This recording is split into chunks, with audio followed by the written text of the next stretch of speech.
asosasyon namin nabuo noong October 13, 2010 na registered sa Doli.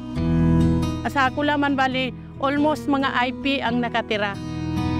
Marami ang naitulong ng AMIA mula nang dumating ang AMIA sa Kulaman Valley Farmers Association. Kaming mga farmers, nabigyan kami ng project. Ngayon may cattle kami 11 heads. Malaki ang naitulong sa amin ng mga farmers kasi parang makabigay ng sustain sa aming hanap buhay. Marami ding mga membro ang makabinipit.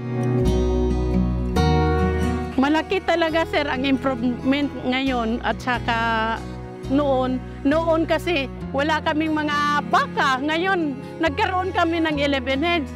Hamakin mo God, hindi namin makaya bilihin yung 11 heads sa kalaki-laki ng yung amount.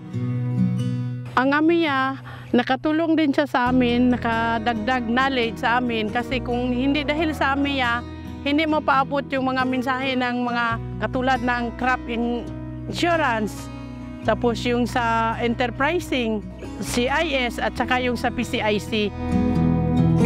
Nakarating sa amin na alam na namin kung saan kami magpunta o saan kami magpatulong kung may mga problema ang farmers. Ako bilang isang presidente, hindi ko man talaga makaya na ako lang nang dahil sa mga member ko, nandyan talaga sila nag-rescue sa amin pagkailangan namin sila. Yung training ng AMIA, yung sa forecast. Dahil lang sa forecast yun, ma'am, makaprepare kami kung tag-ulan o tag-init.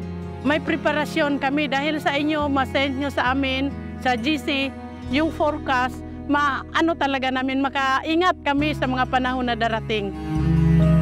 Mga ilang taon ang makarating pa sa amin, mas mag-grow ang asosasyon. Masasabi ko lang sa AMIA at saka sa DA, malaki ang papasalamat ko dahil sa kanila nabigyan talaga kami ng pansin.